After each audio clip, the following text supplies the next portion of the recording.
Assalamualaikum Bu Dati. Waalaikumsalam warahmatullahi wabarakatuh. Perkenalkan, saya Ahmad Idris Setiawan dari SMA Negeri 1 Blora dan sebagai calon guru penggerak Angkatan 5 Kabupaten Blora. Nah, terima kasih atas waktunya yang telah diberikan. Pada kesempatan ini, saya akan berbincang-bincang dengan Ibu Darti sebagai kepala sekolah dalam pemimpin pembelajaran. Nah, langsung saja Bu Darti ya. Yang pertama, Bu Darti, selama ini bagaimana Bu Darti dapat mengidentifikasi kasus-kasus yang merupakan dilema etika atau bujukan moral?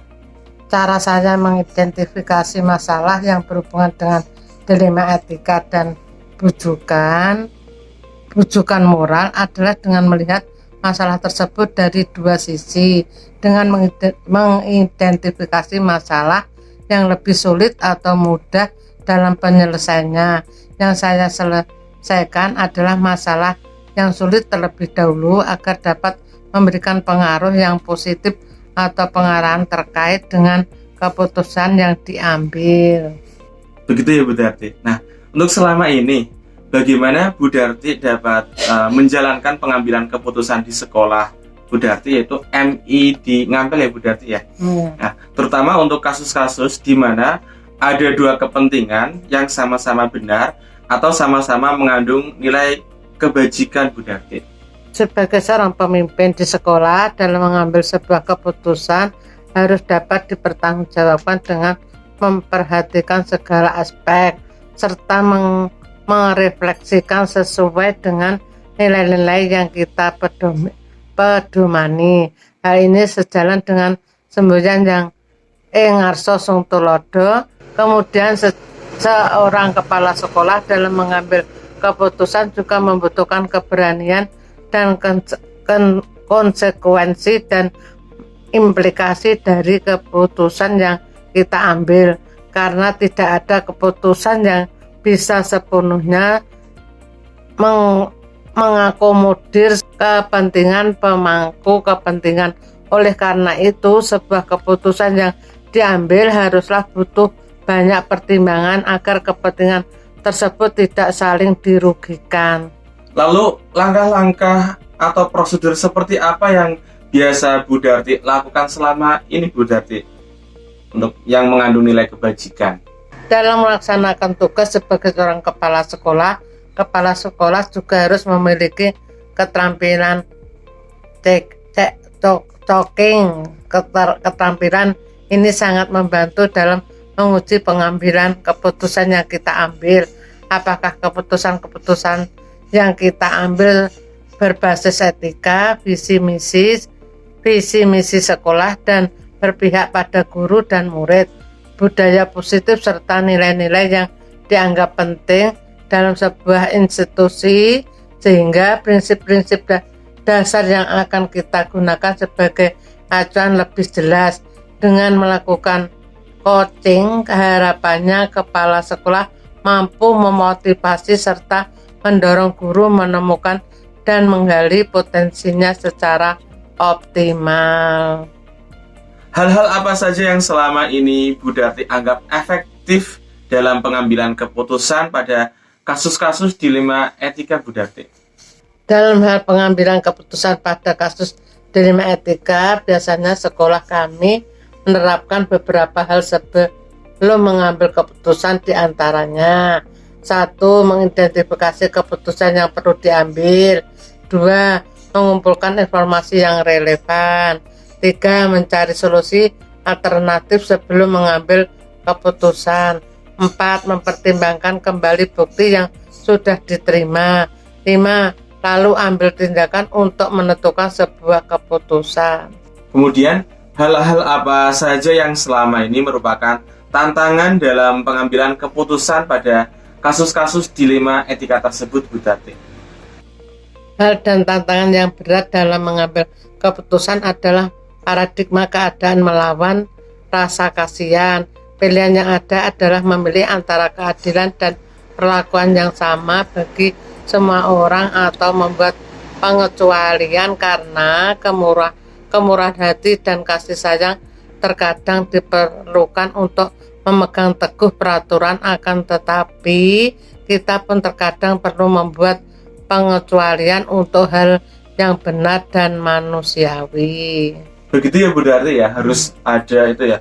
Kadang kan juga tantangan-tantangan itu muncul antara kemanusiaan, rasa kemanusiaan dan rasa kasihan itu ya Bu Darti. Dan apakah Bu Darti memiliki sebuah tata kala atau jadwal tertentu Bu Darti dalam sebuah penyelesaian kasus dilema etika? Apakah Bu Darti langsung menyelesaikan di tempat atau memiliki sebuah jadwal untuk menyelesaikannya? Dan untuk bentuk atau prosedur seperti apa yang Bu Darti jalankan? Penyelesaian masalah dapat dilakukan secara langsung ketika permasalahan yang dianggap tidak terlalu sulit dan diberikan jangka waktu dalam penyelesaiannya agar mendapatkan hasil yang tidak merugikan satu sama lain. Lalu adakah seseorang atau faktor-faktor apa yang selama ini mempermudah atau membantu Bu Darti dalam pengambilan keputusan dalam kasus-kasus dilema etika tersebut Bu Darti?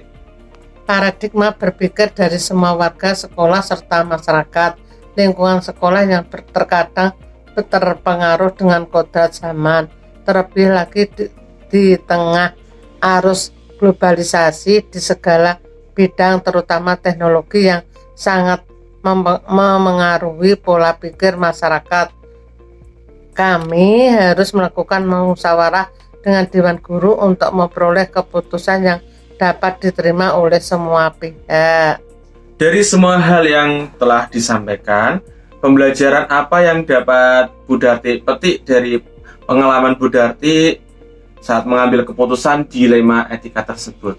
Pengambilan keputusan yang tepat dan bijak sebagai pemimpin pembelajaran akan sangat mempengaruhi kehidupan atau masa depan, sehingga keberhasilan seorang pemimpin bukan hanya mengajarkan kecerdasan kognitif, melainkan kecerdasan sosial, emosional, serta spiritual secara menyeluruh. Hal ini sesuai dengan filosofi Ki Hajar Dewantara bahwa maksud pendidikan itu adalah menuntun segala kekuatan kodrat yang ada pada anak agar mereka dapat mencapai keselamatan dan kebahagiaan yang setinggi-tingginya sebagai manusia maupun anggota masyarakat. Wah, ternyata dalam pengambilan keputusan itu memerlukan banyak faktor ya Bu Darti ya. Sekali, Pak. Nah, terima kasih Bu Darti atas waktunya dan semoga dalam menjalankan kepemimpinan dilancarkan, dimudahkan dan mendapatkan ridha Allah. Terima kasih Bu Darti. Saya akhiri ya. Assalamualaikum warahmatullahi wabarakatuh. Waalaikumsalam warahmatullahi wabarakatuh.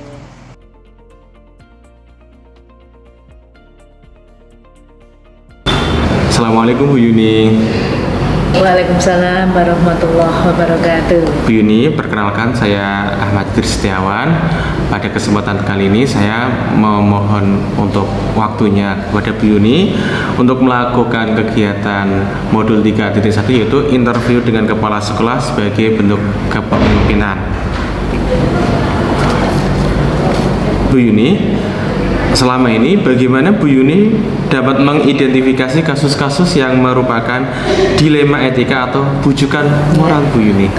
Cara mengidentifikasi biasanya kalau dilema etika itu dua hal sama-sama baiknya, tinggal kita memilih mana yang lebih baik dari yang keduanya baik itu. Tapi kalau bujukan moral ini sudah memang masalah itu banyak mengandung keburukan, banyak negatifnya, maka itu bujukan moral. Oke, begitu ya. Ya. Dan untuk selama ini bagaimana Bu Yuni menjalankan pengambilan keputusan di sekolah Bu Yuni, terutama di SMA Negeri 1 Blora ini ya Bu Yuni ya, untuk kasus-kasus di mana ada dua kepentingan yang sama-sama benar atau sama-sama mengandung nilai kebajikan Bu Yuni? Biasanya untuk pengambilan keputusan untuk dilema etika, dua permasalahan yang sama-sama baik.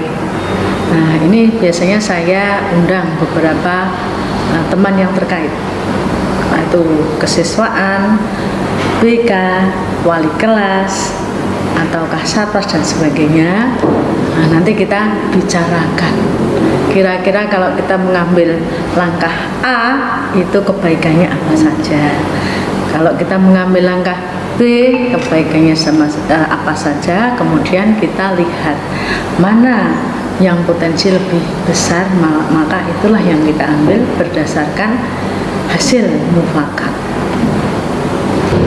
Lalu langkah-langkah atau prosedur seperti apa yang biasa Bu Yuni lakukan selama ini?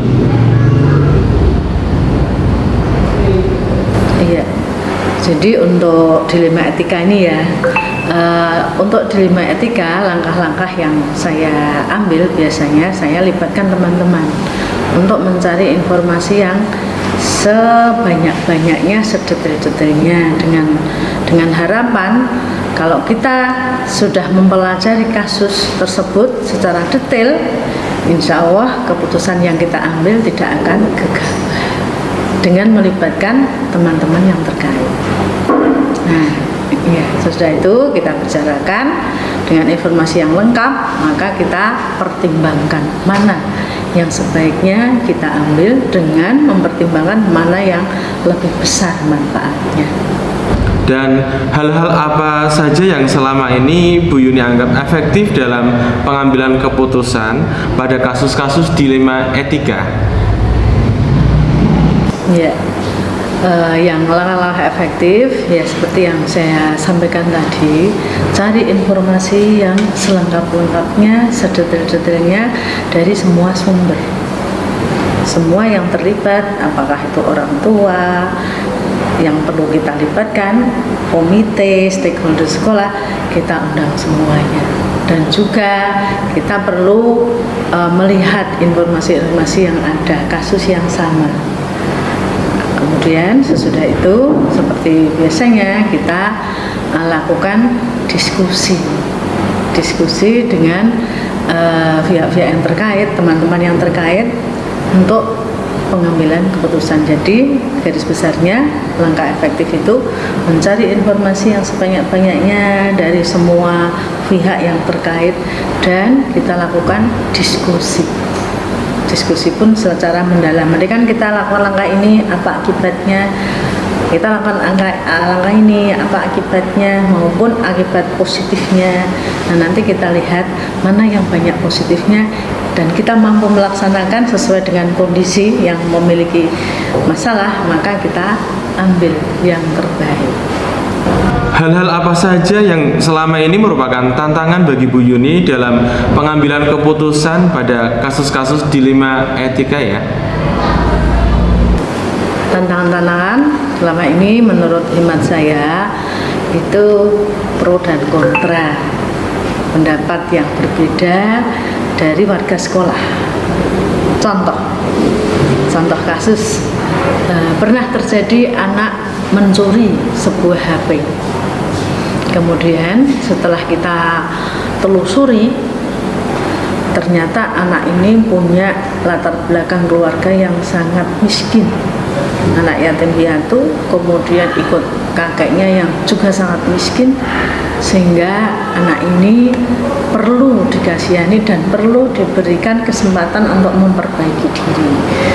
Nah, ketika kita sudah bahas masalah ini dari unsur yang terkait, wali kelas, kemudian guru BK, kesiswaan, ketika semua yang terkait dengan kondisi seperti itu kita sepakat untuk memberikan maaf dan memberikan kesempatan untuk tetap belajar di sekolah kita. Nah, ini tantangannya, ada sebagian guru yang tidak setuju karena menurut guru tersebut ini tidak akan memberikan efek jerah kepada siswa yang lain.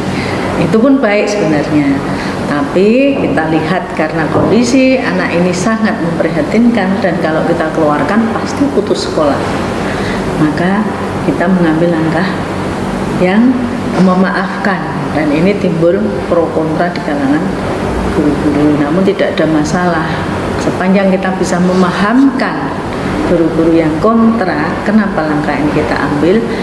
Nah, dan kita mendampingi anak tersebut supaya anak tersebut betul-betul memahami, betul-betul membangun kesadaran bahwa apapun alasannya, kondisi miskin sekalipun kita tidak boleh mencuri atau berbuat tidak jujur. Akhirnya semuanya kan sadar dalam perjalanan waktu, anak tersebut kita dampingi dengan secara intensif. Anak tersebut sudah belajar dengan baik, perilaku baik, dan tidak mencuri lagi, masalah bisa teratasi. Dan bisa memberikan pembelajaran kepada semua warga bahwa memberikan pintu maaf, memberikan kesempatan untuk anak-anak yang tidak beruntung itu baik adanya. Apakah Bu Yuni memiliki sebuah tata kala atau jadwal tertentu dalam sebuah penyelesaian kasus dilema etika? Dan apakah Bu Yuni langsung menyelesaikan di tempat atau memiliki sebuah jadwal untuk menyelesaikannya? Bentuk atau prosedur seperti apa yang Bu Yuni jalankan untuk penyelesaian tersebut? Terjadwal. Sebenarnya kasusnya itu insidental, tapi langkah yang kita ambil itu tetap melalui prosedur jadwal sesuai dengan langkah-langkah yang kita ambil. Misalnya yang saya sampaikan tadi, ada anak yang melakukan kasus pencurian itu tetap terjadwal, kita undang orang tuanya, kita undang anaknya dulu, kita ajak bicara baik-baik bagaimana latar belakangnya, kemudian kita undang keluarganya, kemudian kita bicara dengan wali kelasnya, guru BK, kemudian kesiswaan. Biasanya kita undang satu persatu dulu, anaknya dulu, orang tuanya, terus kita kemudian mediasi bersama-sama, dan yang terakhir semua unsur kita ajak, kita libatkan bersama-sama untuk suatu keputusan mufakat. Kalau sudah disepakati bersama, maka ada hal-hal yang merupakan dampak dari keputusan itu, maka kita hadapi bersama, tidak saling menyalahkan. Baru kemudian kita, kalau memang perlu diungkap di ruang guru, kita sampaikan di ruang guru, karena ada hal-hal yang kita tutup itu lebih baik. Sekiranya menimbulkan pro kontra yang sangat luar biasa dan menimbulkan kontraproduktif, kontra kondusif, itu ditutup rapat lebih baik. Adakah seseorang atau faktor-faktor apa yang selama ini mempermudah atau membantu Bu Yuni dalam pengambilan keputusan dalam kasus-kasus dilema etika? Iya, faktor-faktor yang mempermudah kita ya, yang berkompeten di bidangnya. Biasanya kalau kasus-kasus seperti itu berkenaan dengan karakter perilaku siswa, itu guru BK sangat membantu kita. Kemudian juga kita perlu guru-guru maba yang terkait, wali kelas.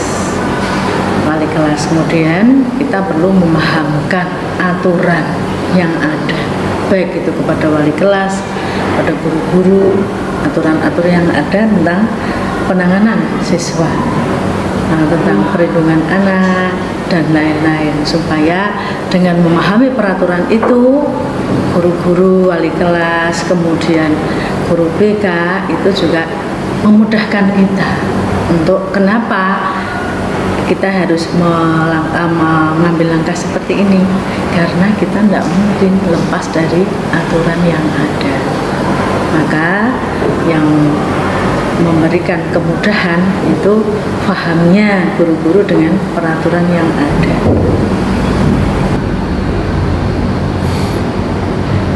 Dari semua hal yang telah disampaikan, pembelajaran apa yang dapat Bu Yuni petik dari pengalaman Bu Yuni mengambil keputusan dilema etika tersebut?